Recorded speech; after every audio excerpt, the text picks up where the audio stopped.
പിന്നെ നമ്മളൊരു സൊസൈറ്റിയുടെ പ്രശ്നം വെച്ചാൽ ഹാപ്പി വിമൻസ് അവർക്ക് അക്സെപ്റ്റ് ചെയ്യാൻ ഇച്ചിരി ബുദ്ധിമുട്ടുണ്ട്. അതായത് എനിക്ക് തോന്നുന്നു അതിൽ ഏറ്റവും ലേറ്റസ്റ്റ് ആയിട്ടുള്ള എക്സാമ്പിൾ നസ്രിയാണ്. നസ്രിയുടെ അത് കാരണം നസ്രിയും ബേസിലും ഒരേപോലെയാണ്.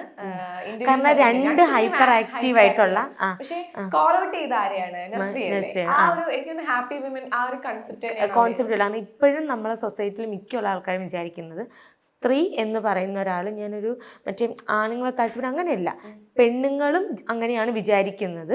സ്ത്രീ എന്ന് പറഞ്ഞാൽ കരയുക, മാക്സിമം കരയാൻ പറ്റിയ കരയുക, ദുഃഖിച്ചിരിക്കുക, അല്ലെങ്കിൽ ഇങ്ങനെയൊക്കെ സംസാരിക്കരുത്, വളരെ തലയൊന്നും ആട്ടാതെ കൈയൊന്നും അനക്കാതെ പറയൂ എന്നും പറയും, ഇങ്ങനെ ഇരിക്കുക.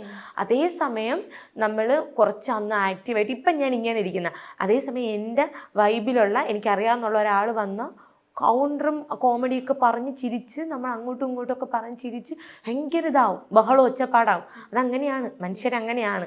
അതിപ്പം ആണുങ്ങൾ മാത്രമല്ല, ആണുങ്ങളാണ് അങ്ങനെ സന്തോഷിച്ച് അവർ ഹൈപ്പർ ആക്റ്റീവ് ആണൊക്കെ പറഞ്ഞെങ്കിൽ അവരെ ഒരു പൊളി, അവരെ വൈബ് പൊളി, അവരെ ഇൻ്റർവ്യൂസ് പൊളി. അതേസമയം ഒരു സ്ത്രീ അത് ഭയങ്കര വിമൻ ഭയങ്കര ഹാപ്പി ആയിട്ട് ഇരിക്കുമ്പോഴത്തേക്ക് സൊസൈറ്റി അക്സെപ്റ്റ് ചെയ്യുന്നില്ല. ഞാൻ എല്ലാവരെയും പറയുന്നില്ല കേട്ടോ, വെച്ചാൽ ചില ആൾക്കാർ അത് എല്ലാ കാറ്റഗറിയിലും ഉണ്ട്. ആണുങ്ങളെ കാറ്റഗറിയിലും പെണ്ണുങ്ങളെ കാറ്റഗറിയിലും പറയുന്നുണ്ട് എന്തോവറാണ്. അപ്പം ഹാപ്പി ആയിട്ടിരിക്കുന്ന ആർക്കും ഇഷ്ടമല്ല. എപ്പോഴും ഡൾ ഗ്ലൂമി ആയിട്ടിരിക്കുകയാണെന്നുണ്ടെങ്കിൽ കുറച്ചൊക്കെ സന്തോഷം കിട്ടുമായിരിക്കും.